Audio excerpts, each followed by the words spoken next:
kamusta siya so far as a career bilang isang EMT? Like, nung college kasi tayo, di ba, tinanong sa atin na aircraft mechanic ka. Yeah. Magandang buhay mga kapanalig, and of course, as part of our 10th anniversary ng Flight 2016, we have invited a very special guest. Siya ang ating first guest sa series na to. Ang dami nating inimbitahan, and the first one is, hindi na siya bago.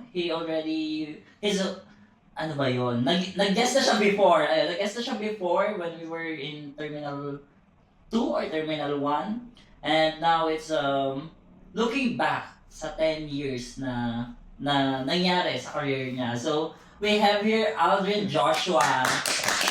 Everyone, hello. Good morning, good evening. So, Aldrin, please reintroduce yourself to our viewers. Natitas ako kay Jazz. Bakit? Hindi ako sanay na may babaeng katabi. Dapat ba tumbo? Yes, tayo ko.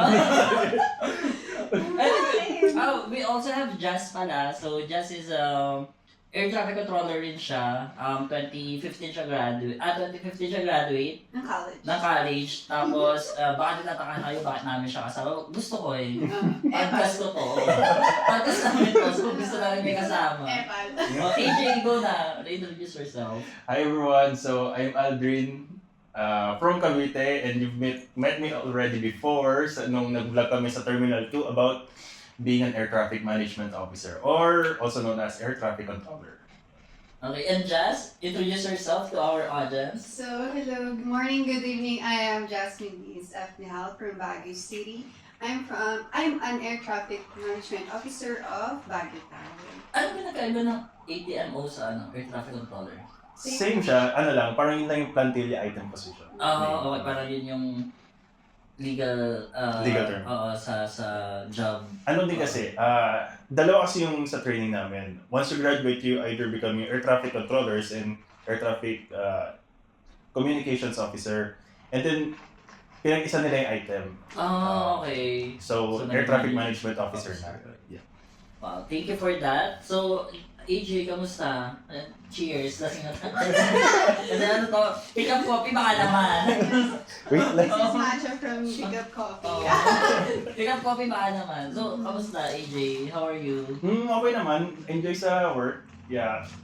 Never ko naisip na like talagang magiging air traffic controller ako nung college tayo kasi di ba lagi natin titingnan na AMT, then gusto natin maging pilot. Tapos, nung na-discover niya yung pagiging ATC, like, may ganito palang work, tapos super enjoy niya. It's very light. Parang hindi ako nahihirapan sa work. Nag-enjoy na talaga ako sa ginagawa. For the information pala ng mga new viewers ko na hindi na naabutan yun, at kung hindi nyo na gustong panoorin or ayaw nyo na panoorin yung first video namin, me and AJ were batchmates in PhilSCA, pareho kaming AMP. Si Jazz, saan school ka yan? I'm from St. Louis University. SLU, Baguio, o St. Louis, di ba? Yeah. Louis ba yung Louis? Louis. Louis. St. Louis Vuitton. Ayan. So, ayun. Ikaw, bakit ka ATMO? So, nakita ko na kasi yung starting na. So, ang Which is starting- magkano? Before At that starting is, at that time, way back 2017, ang starting niya is 40,000 pesos. So, for me, ang laki na to. Oh, ang laki nun. Meron ka. So, malaki siya. Malaki talaga siya. For me, syempre. Kasi marunong ako makontento. Mabubulunan ako dito. And then, hindi ko alam yung background niya. Nakita ko lang yung starting. So, grab the opportunity. Nag-exam na waiting list, nakapasa sa medical interview, and then sa training, na-meet ko si Aldrin. Kamukha niyo si Tony na Bruce Pets.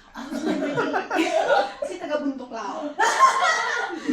Nung pagpasok ko sa training, actually hindi ko alam gumamit ng ATM, wala akong mga valid ID. So yung training for 1 year halos, semi-military training. So nakasama ko si Aldrin for 1 year. We've been close talaga sa pag-plane spotting. Hindi ko alam mga aircraft types before. Sila lang nagsasabi sa akin kasi wala may aeroplano sa Baguio. So ayun, and then andito na ako with him again, pero mag-iwan na kami ng facility. ng work. I mean, ang nature of work. Pero before, sa radar din ako naka-assign. Sa Manila Control naman ako.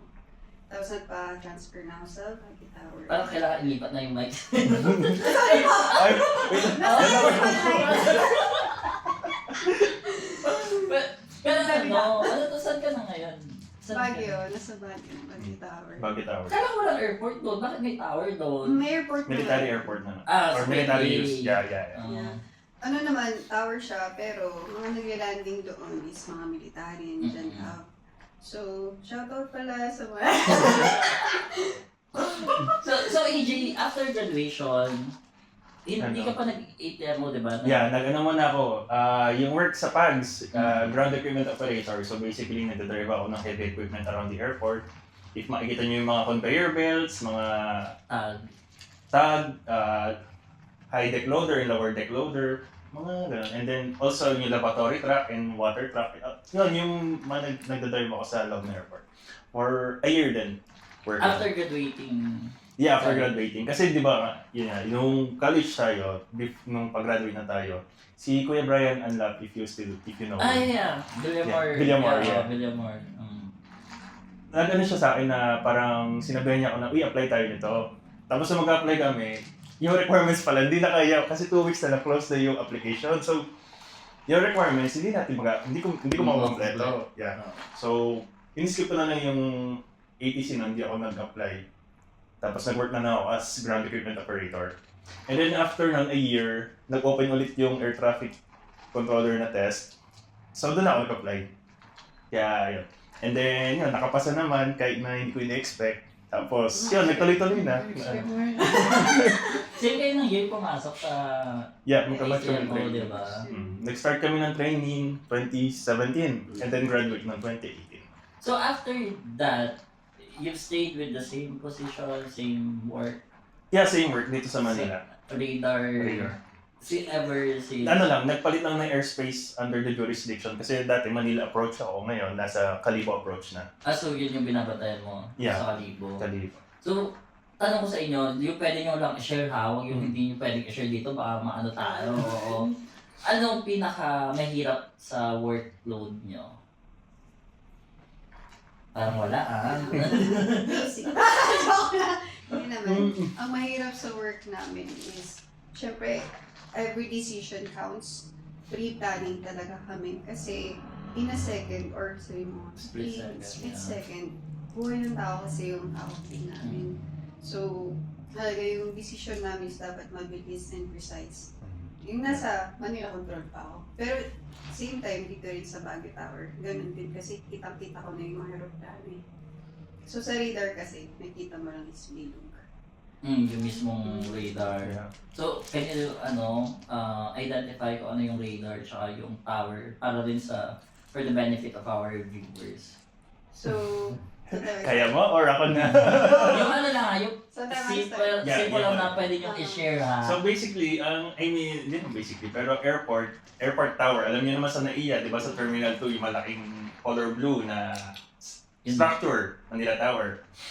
So under the jurisdiction kasi ng tower, usually, yun yung within 5 nautical miles ng airport.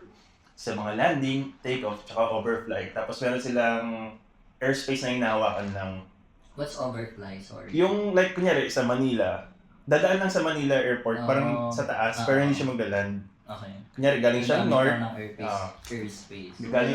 galing siyang north, pupunta siyang south, dadaan siya sa Manila. Manila. So yun yung overflight. And then yun, within 5 nautical miles ng airport, tapos may certain altitude lang, parang 1.5 ba or 2,000? 1.5 no? Ay, sorry. Aerodrome traffic zone. ATC. I'm not sure if 1.5 or 2,000. Ano? Comment below. Comment below sa hello. Surface but not... but excluded. Parang... Aerodrome traffic zone. Basta yun. Comment Wait lang. below for the Double check natin baka ba yun. Surface up to 2,000. Ayan, surface up to 2,000. Sabi ng controller sa Baguio. 1.9. Mga 1.9. Yan. So yun lang yung jurisdiction ng tower. And then sa radar naman, start yun after sa airspace ng tower, pinapasa sa akin kasi yung sa 4 phases of flight, yun nga, after departure, kailangan niya mag-climb to cruising level. Tapos, yung mga airport, nasa loob siya ng terminal maneuvering area. Yun yung hinawakan ng approach. And then, usually, ang TMA is from do sa controlled area, not including yung TMA, ay yung air-down traffic zone. Ano siya? Surface to flight level 210 ang TMA. What's 210? 21,000 feet. Yun yung upper limit. Pero hinahati yung TMA between area control center and approach control service. So yung approach control service, ang usually hinahawakan niya lang is up to 16,000 feet or flight level 160. And then yun nga, pagka-depart sa airport, ka-climbing after passing 1,000, 2,000, ibibigay na ng tower sa approach, then si approach ang ka-climb from 2,000 feet to 16,000 feet. Once na maka 16,000 feet na siya, ita-transfer na ulit siya sa Manila Control Center, yung dating facility ni Jazz. Before So, after ng tower, tapos approach, Approach tapos din. meron pang isa. Yeah. Nasaan yung isa? Yeah. Siya din yan. Actually, siya din. Kasi Manila Area Control Center, Anong ginagawa? coverage is buong Philippines. FIR, Philippine FIR. Tapos yung Philippine Area of Responsibility, meron kaming coordinates na doon na ang boundary. So once na nag-reach sa boundary, ita-transfer na namin sa mga adjacent FIRs. So we have Japan, we have Taipei, Hong Kong, Vietnam, Kota Kinabalu, Singapore, Indonesia, and Oakland. Sure ka na ba sa... Pero, di ba 16,000 yung kila AJ? Tapos sa inyo, from 16,000 to... Unlimited. Unlimited. Hanggang space? Yes. If kaya mo, go. Kung kaya. Kung kaya. So sa kanila naka-cruising level. Usually, ibibigay yung approach sa kanila na okay na yung traffic sunod-sunod na. Kasi pag nag-depart ng tower, di ba? May pupuntang north, may pupuntang south. Bakit laging traffic? Heavy traffic? I mean, bakit laging heavy traffic? Kasi may mga dinadaanan ng mga aeroplano na. We call it airways. Airways yan. So, And dito then- expressway. So, airways namin. Airways always? Yes, airways. Yeah. So, So, tapos, meron tayong mga parang high density na route natin, like yung from galing kang Mactan or Cebu, di ba yung mayroong certain airway na papuntang north, so lahat ng northbound traffic doon lang dadaan. So imagine sa dami ng okay. airport, di ba? Tapos ilan lang yung established airway natin kasi syempre per airway, naka-establish siya na safe shot to other airways. So yun. Hindi siya like, pwede magsama-sama. Hindi siya like, parang, hindi siya like yung mga motor na gumagano-ganon lang. Yeah. So meron tayong kasadang sinusundan sa Sa space, taas, sa taas. Then yung airways kasi, may minimum altitude yun. May minimum levels na, diba, yung mga airways namin. So doon na halos lahat dumadaan. Kaya, yung mga piloto, nag-rely sa amin. Lalo pag gabi. Kasi hindi naman talaga nila makita. Especially pag cloudy talaga. May weather. Pero mapapaalam naman sila na pwede kami mag-deviate to the right, deviate to the left. Kasi iwasan naman nila yung weather. So papaalam, depende rin sa amin. Approve kung walang kasalubong. Kasalubong. Kasi talagang kakasalubong yung aeroplano sa taas. So yun yung mga trivia. Aside from the airways na nabanggit natin, like, kunin na lang natin example tong Manila. Yung Manila is yung talagang #1 gateway ng Philippines, di ba?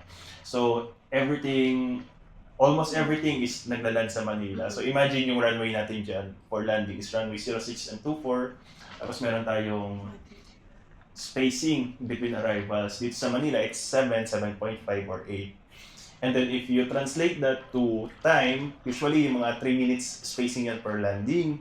And then since marami nga tayong mga flights, imagine kung 3 minutes yung spacing per flight, in 1 hour, that's just 20 flights. Tapos sa dami ng airport sa Pinas, di ba, pipila-pila sila. Kahit meron tayong air traffic flow management na nagsasabi na ikaw na flight na to, like let's say domestic, ang slot mo is dapat gantong oras ka dadating, or marami na yung flight masyado, yung next earliest na slot is gantong oras, arrive ka ng gantong oras. Hindi naman perfect yung timing niya. Sometimes may nade-delay, may napapaaga, may spillover. So yun yung reason, masyadong congested ng Manila, kaya talaga traffic. Additional is, yung weather. Weather, yeah. Malaking factor yung weather. Malaking factor yung weather. For example, red lightning alert dito. Mm-hmm. So, marami tayong Explain muna natin kung ano yung red lighting alert para sa mga So, pag weather, red lightning alert, yung weather dito is, yung Mayroong thunderstorms within the immediate vicinity ng airports. So nag-i-stop tayo ng ground operations. Meaning, walang maka-pushback. And kung walang maka-pushback, walang makaka-depart. Kung walang makaka-depart, mapupuno yung mga parking bay natin kasi yung landing, dire-dire. Tuloy-tuloy lang. Dire-diretso. And then, once na mapuno na yung parking bays dito, hold na lahat kasi hindi na kasya. So, that's another, So, nagkaka-traffic lalo pag Well. holding kasi different altitudes din ang pag-holding ng aeroplane. okay. Hindi siya magkakapantay. Yeah. Babanggaan sila eh. So, different altitudes. And depende, pag naging okay, so sasalansan na naman, di ba? Mm-hmm. Tapos may magpupush back ulit, may magpupush sasalansan. So, yun, nagkaka-traffic din. And may mga factors din naman tayo like animals on the runway. Hindi safe mag-land ang mga aircraft. So, ikot din talaga. Kaya nagkaka-traffic din. Kasi, Yeah, like, misapproaches, di ba? Tayo, tapos hindi nakaland yung pilot, let's say, for visibility or malakas yung wind. So, mag-misapproach siya, yung landing slot niya, walang nakaland, tapos babalik siya sa queuing. So, yung queuing mo, +1 na naman na sana para sa ibang aircraft. Yung mga ganun na small details na kapag nagpatong-patong, is nagre-result sa malaking delay. So, ang delay talaga is maraming factors, hindi yun sa airline. And I've heard na nadidelay rin pag yung pupuntahan na airport, pinapa-hold muna. Yeah, like, No? nag-work ka sa Hong Kong, so I'm pretty sure na-experience mo na yung flow control ng Hong Kong. So, same sa atin, meron silang ATFM, and then meron silang arrival list, nakikita nila na parang 22 yung naka-estimate na arrival next hour, 20 lang yung capacity natin, meaning yung next 2 flights is mamumove natin sa next hour. Yung mga ibang flight na nasa ground pa lang, pwede natin i-delay para hindi na sila magsabay-sabay. Yun yung tinatawag natin flow control. So, itatawag sa inyo yun? Yeah, tinatawag dito sa Manila na like, I-hold nyo muna. kunyari, si flight na ganito towards Singapore, tapos medyo congested yung Singapore, pwede sila mag-slow down na, ini-estimate namin na mag-hold to ng 30 minutes sa air. Diyan yun na lang sa ground i-hold para hindi sayang sa fuel, sa operation. So, i-depart nyo na lang ng gantong oras. Yun yung flow control. I mean, may consideration pa rin pala yung ATMO nila doon. Yeah, yung Kesa sa air Kesa sa ka air ka naman mag- mag-hold sa ground na lang. Yeah. Bago namin bigyan ng clearance before, talagang lahat ng notice to airmen, lahat ng restrictions, dapat alam namin bago magbigay ng clearance and bago mag-start up. Yeah, kasi di ba, like, sayang naman kung sa air ka mag-hold, yung operation cost ng airline company, fuel, tapos i-consider mo rin yung comfort ng passenger. Siyempre, ano ba naman yung 3 oras ka pa ikot-ikot? Tapos, Tapos mamaya ma-divert ka pa sa... diba? So yung ganun, parang to minimize the risks, delay ka na lang sa ground. At least sa ground, very, safer. yung costs, very safe. Very safe. So yun yung cost ng delays Ng natin. delays. Okay. Dami ko natutunan. In fairness, I mean, I'm an aviator, pero syempre yung mga bagay, like yung sa Skyway, Airway, Skyway, di ba? Yung SLEX, di ba? Yung Airways, gano'n. So, hindi ba tayo pwede mag-establish ng Yung airway? Hindi kasi like, each airway, parang separated siya to other airway. Kung ganito lang kalaki yung space mo, tapos talagyan mo ng maraming airway, magdidikit-dikit sila. Yung mga aeroplano pag nasa cruising, so hindi na siya safe. So may certain airways din na for departure and for arrival. For arrival. So Merong, one way lang talaga sila. meron tayong mga lateral space, like kunyari, per airway, 20 nautical miles yung pinakamalapit na airway sa tabi niya, yung mga ganun na Para mag-land siya, mag-take off. No? So, ano naman yung pinaka-easy sa, if ever merong madali sa trabaho nyo, ano naman yun? Pinakamadali is walang chismis. Sure? Parang sure ba? Parang tuloy. Ako like si AJ, sabi niya, sure ba? Pinakamadali siguro pag malapit na yung break time. Diba? Papahinga na tayo. Enjoy yan na. Enjoy na. Pag break time, mahaba ang break time. You mentioned na years ago, the starting is 40K. Ngayon ba, 100K na ba yung starting Oh. dyan? Hindi pa siya 6 digits. Pero hopefully, marating natin yun in due Next time. Next year, Why not, di ba? shoutout nga pala. Kaya naman. So 9 years ka na sa... 8 years na. Kasi 8 graduate ako 2018. Graduate kami 2018. So, kasi, 8 years. ayan. Kasi may 1 year na training. 1 year na training. So 8 years ka na sa ATMO. Yes. So, kamusta siya so far as a career bilang isang EMT? Like, nung college kasi tayo, di ba, tinanong sa atin na aircraft mechanic ka. Yeah, Oo. diyan ka sa Diyan Lufthansa. ka, ano.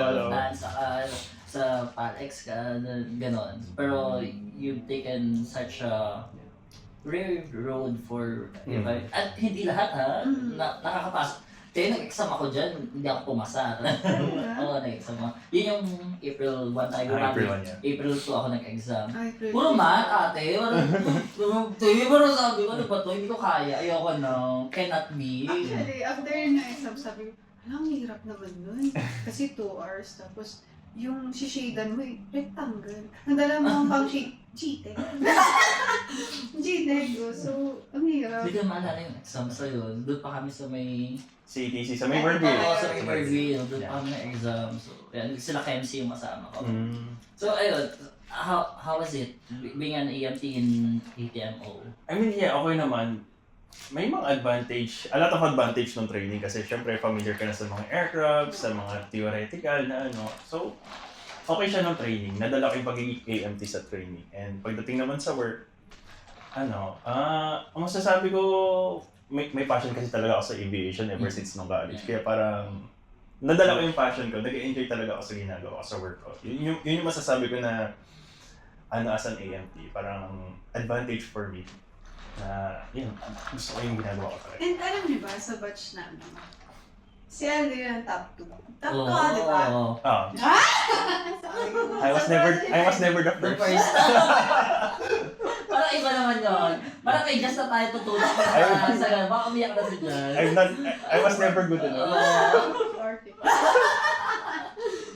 Siya ang top 2 namin kasi talagang sobrang addict niya sa aeroplano. Tsaka studio siya, even nung college. I mean, nung college, AJ was so studious nung college. Hindi kami naging classmate, pero naging org-mate kami. So,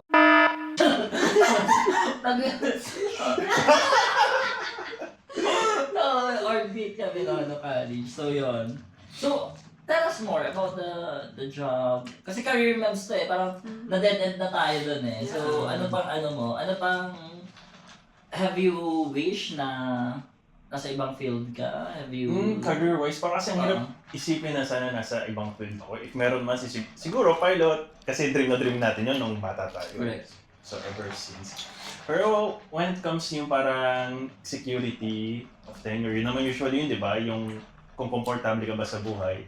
As a single person na hindi... Ano pa marinig, no? Winnie! Ay! Wag Sorry ka ikakat. na, hindi ko ikakat yan! I mean, ano kasi, yeah. I mean, single status single and hindi naman ako breadwinner. So parang for me, very comfortable yung salary and yung yung life ko with it. I don't know. 120 ba? 120 masahod ngayon na ATC? Hindi ako makapagsabi sa mga yung iba nating friends na breadwinner. Pero I think, yeah, comfortable naman, especially if i-compare mo siya sa ibang work na nakikita ko dito sa Philippines, di ba? As we know, the economy of the jobs, lalo pag fresh grad ka. Yeah, diba? mahirap maghanap ng work. Yeah. Ikaw, Jazz, kamusta ka naman sa ATM mo? So si Jazz, mga kapanalig, ay ECE graduate. ECE grad. Tapos, ano naman siya, for me, as an air traffic controller, it was an honor. Parang pakatayo na din sa mo. Isa siyang honor and privilege kasi very rare. Gusto ko pa rin maging unique lagi. Ganun. Very rare ang pagiging air traffic controller. So, may recommend ko siya sa lahat. Very challenging kasi everyday, yung kahit stressful nga sa work, sa mga aeroplano, paglabas mo pa rin ng trabaho, fulfilling pa rin. Kasi paglabas mo, uy, nakaligtas yung mga napalan ko ng safe, yung mga aircraft. Pero syempre, napalan ng piloto. Pero isang factor na rin na very fulfilling kasi wala kang iuwing trabaho, walang documents, and uwi ka na pagaan ng loob, kahit pagod ka, wala kang problemahin. So, as an ECE, yung, hindi naman talaga siya related sa course ko. Pero, very, hindi ko na inaisip na yung field ko na lang i-apply ko. Nag-stay talaga as an air traffic controller kasi faithful and loyal. Minahal mo na. Yung work. As in, minahal ko talaga. And I'm so proud. Minahal mo siya. Wow. Yung trabaho. Pero yun, I mean, ang ganda nung kay Jazz kasi hindi siya aviation related. So, ito yung siguro example dun sa mga nag-take ng AMT, avionics, siya aeroeng dahil pinilit ng magulang, dahil pinilit na nagpapaaral sa kanila, tapos hindi nila gusto yung trabaho. I mean, just explore. Malay nyo, kasi Jazz nga, nagustuhan niya yung trabaho. I mean, I'm not saying na magugustuhan nyo rin, pero what I'm saying is that there's a possibility, there's a chance na kahit hindi mo siya gusto sa una, ano rin na, magugustuhan mo rin, magugustuhan mo rin siya. Lalo kung malaki, ang bigay. Malaking bigay. So, uy, ang laki. Let's do this! So, what can you say naman sa mga gustong mag-ATMO? Push. Wala pa ulit hiring no? Tama ba? Ongoing na yung training tapos nag-start na yung training. So, I don't think kung kailan yung Meron. next batch wala pang balita. Yeah, so shout out. Ewan ko kung alam sila Jetro Anthony. Manila Si Tower. Jetra. Manila Nakasama ko siya sa Sports Fest Si kasi Abram. Winrel, Fighter. si yan. Jetro. Sa Manila Perch. Pinano- Mga nasa Pinanalo GC. kasi namin yung tower, di ba? Sa sports. So natalo yung Brother, ano, mayabang. natalo yung approach. Oo, pero it's very teamwork pa rin siya. Hmm. Iba yung mga katrabaho. Talagang legit na mababait, mga boss namin, super mababait. No? Hindi ka talaga maluloko. No? Lalo pag may mga violation. Bonus na to. Tapos pa-increase ko na. Pa-increase pa ng 60 pesos. Malayo pa yung IPCR mo. So, Pero yun, what can you say sa mga gustong pumasok sa industriya? explore lang kayo. And very worth it siya kahit mahirap yung training. Worth it siya pagka-graduate. What she said. Very worth it. Kasi ang hirap talaga, nahirapan ako sa training kasi parang hindi pa ako ready umalis sa comfort zone ko before. So, iyak ako dito kay Aldrin. Buti hindi ka na-income kay Aldrin, no? Hindi kasi, Iba yung gusto niya. Okay, may boyfriend kasi ako nun. Loyal. So, yung pumasok ko, talagang, sila yung naging shoulder to lean on. Sila yung naging brothers ko dun and sisters sa training. So, hanggang ngayon is tight pa rin kami. Tsaka yun yung time na naka-dorm. Yeah. Yung full scholarship pa yung training. Naka-barracks pa kayo, di ba? So, kami yung batch na full scholarship na libre lahat. Pero, syempre, military training siya. Bawal na magas. Aral, exercise, mase-mase, gano'n. Yeah, like, pwede ka na lumabas every Sunday for like half day. Half-day lang. So, pag 12:01 ka na nakauwi, mamarcha na kami. So, one for all for one. Pag kasalanan ng isa, kasalanan talaga ng lahat. So, naging madisiplina kami doon kahit matatanda na kami. Yung bata pa naman kami. Bata pa rin, no? Time Yeah, we like, were just Almost fresh grads. 20, no? 21. Halos. Diba? Tapos 4:30 gigising, no? Yeah. Every 4:30. Very nadagdagan yun na challenge sa pag-aaral namin. Kasi kung gano'n kami nag-aaral ng college, siguro cum laude kami. Siguro college president ka Oo. na. Pero mahirap siya. Tapos yung pakikitungo mo sa ibang tao, matitrain din doon. So pag-graduate, kahit nagkaaway-away kami doon sa loob ng barracks namin, pagka-graduate naman namin, hanggang ngayon, intact pa rin. That's good. Yeah. So, ganun. Ako wala akong inaway ng training. Ewan ko sa'yo. Wala Ako akong kasi tao. maldita talaga ako. Dominado ako, maldita ako eh. How do you cope up with the stress sa trabaho? Because this is a very stressful job. Running ear. For I mean, running ear. Running ear. Takbo na lang. Meron tayo like siguro kanya-kanyang coping mechanism. Merong like yung mga nagmo-movies or physical, active lifestyle. Or Physical. Yeah. activities. Yung iba, chismisan, yung iba, like, kain, like everything na mawawala yung isip mo sa ginagawa mo. Or kasi, yun nga, once na mag-break ka na, matapos yung shift mo, pag tayo mo, wala na, naiwan mo na yung work, wala ka nang iisipin. So, yun, I think yun yung isa sa mga pros nitong work ng as a controller. Pero coping mechanism, ako sa sports, pag na-stress talaga ako, nag-basketball ako. So dun, Talaga ba? Oh, nag-basketball ako. nice. Pag nabushit ako, kapag ko na yung kasama ko. Kakaldagan mo na. Yung sisikuy Oo. mo. Tapos mamaya, hindi, pero very fulfilling kasi yung makashoot, tapos na-shoot ko 3 points. Aww.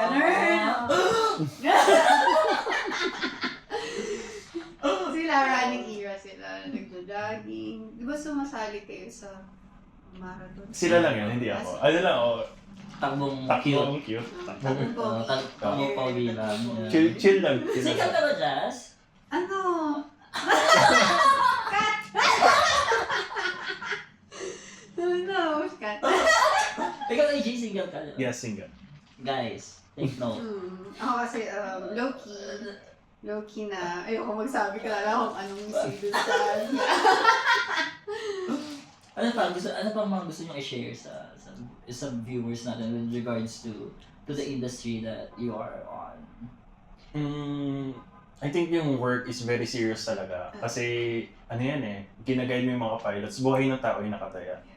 So, talagang dapat yung conviction mo sa ginagawa mo, very strong. Hindi pwede yung isa-second guess mo yung sarili mo.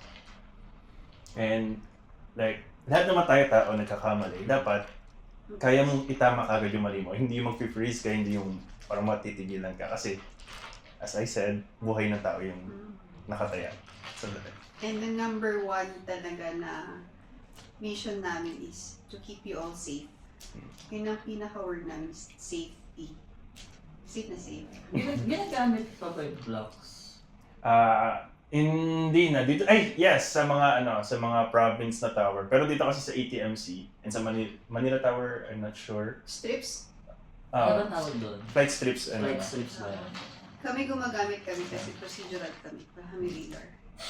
dito kasi sa main Radar. office radar. So talagang Kita mo na yung electronic na yung ano, strips na type ka na lang ng information sa mga data block. Pero dun kami galing kasi yun yung pinaka Fundamentals.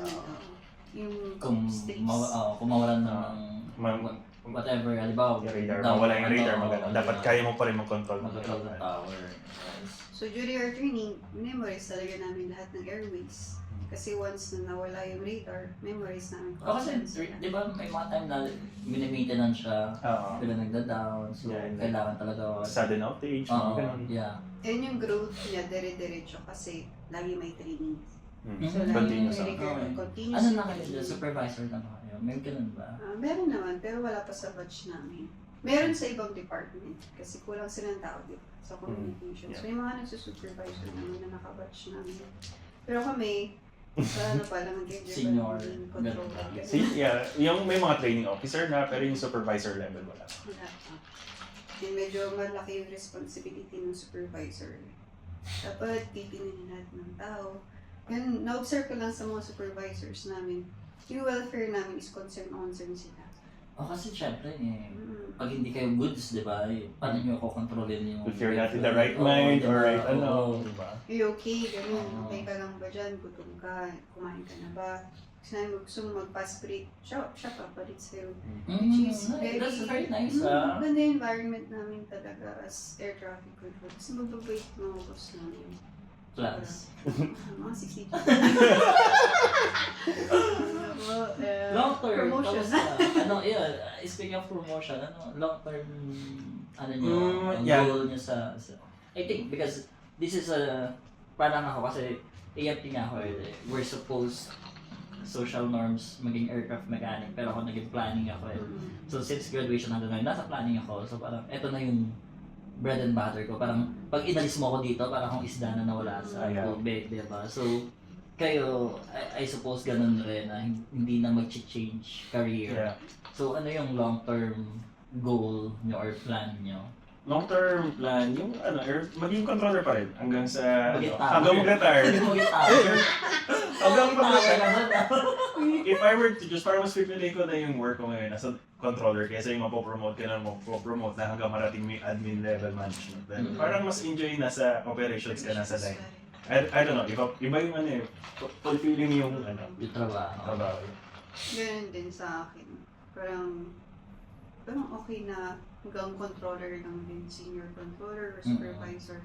Pero yung mag-boss na 8 to 5, medyo malaki na kasi responsibility. Malay natin, di rin naman natin alam in the future, baka tayo sasabak dyan. Correct, kasi of course magre-retire sila. And ATC is very national security concern, di ba? Hindi naman tayo kukuha ng extra or someone para ipasok us. Yeah. Kayo rin talaga yung tatas in the hierarchy.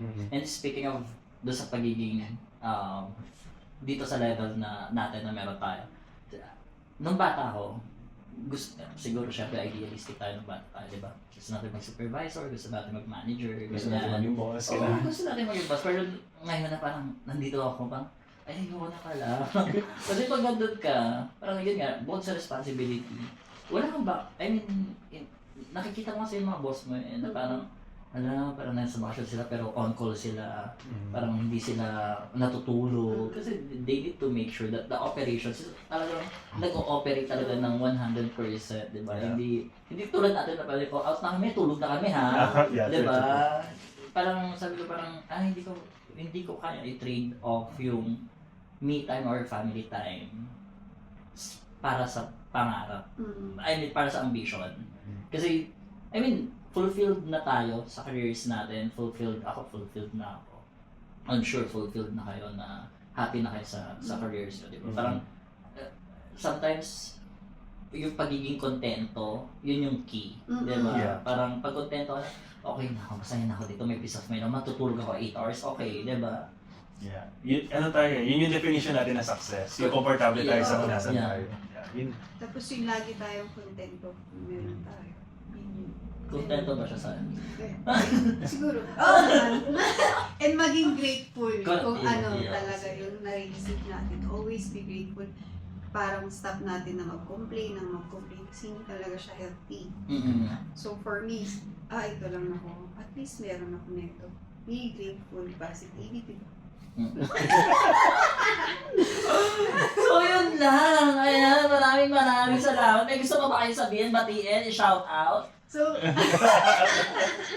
shout out ko sa batch namin. Kung SB3. Okay. Like, Mga college friends mo, natin. Hi, guys, nakita ko yung mga nasa abroad na kayo. Si Vince, something like nakita tayo sa Abu Dhabi sa Dubai pala last year. Nung conference kami lang. Oh, nasa Abu Dhabi na ba siya? Dubai si Dubai Vince, na yeah. si Emirates. Oh, nice. Hi, Vince from Lufthansa before. Yeah, Lufthansa. Tama, LTP. So additional, nakapag-travel din kami international sa mga International Federation of Air Traffic Oh, traffic Controllers. conference. Oh. Si Aldrin napunta ng Dubai. Ako kasi hindi pa. Introvert pa lang. Inverter. Hong Kong, last time. Hong Kong and Macau. Yeah, pero hindi kami nagtagpo ni AJ kasi nga malayo yung airport dun sa hotel tapos the schedule is very tight. Ang Parang hectic ako. ng schedule. Nagpapahinga ka ba? Natutulog ka ba? Kumain ka na ba? Uy! So yun lang. Maraming salamat AJ, Jazz, for gracing our first episode of our 10th anniversary. Yes. So yan. May mga request ka ba na guest na gusto mong i-guest natin next time? Na batch natin? Mag-request ka na, Art. Mag-request ka. Pangalanan mo. Whiskey? Pangalan anyone, like, lalo na yung mga nasa abroad, like, kamusta na yung buhay nila sa abroad? Yung mga Ako na yan. yeah. Di ba, leap of faith yun eh, kasi yeah. parang you're gonna start from Zero. zero again. Like, what if mag-fail ako? Parang, saludo ko sa inyo ng mga nag-abroad na, like, ang lakas ng loob nyo. Yun na. So, yeah, aside from you, maybe anyone na nag-abroad. Sige. Pwede ka. Kuha tayo. Mga nag-Canada yan, Yeah. mga nag-Middle East. Sige, Beans, kuha since tayo. na-mention na kita. Yeah, beans, Yeah, let's go. You know where to call me. Ayun na, maraming salamat ulit. At ingat kayo. And thank you for guiding our sky, diba? Thank you for making sure na... Michelle B, ano ba yan? Na guiding and protecting our sky, diba? So, ayun, maraming salamat ulit. And maraming salamat mga panalig. Here is our social media account. So, ayan na, follow nyo na lang kami and see you on our next episode. Bye mga panalig. Bye. Thank you for watching.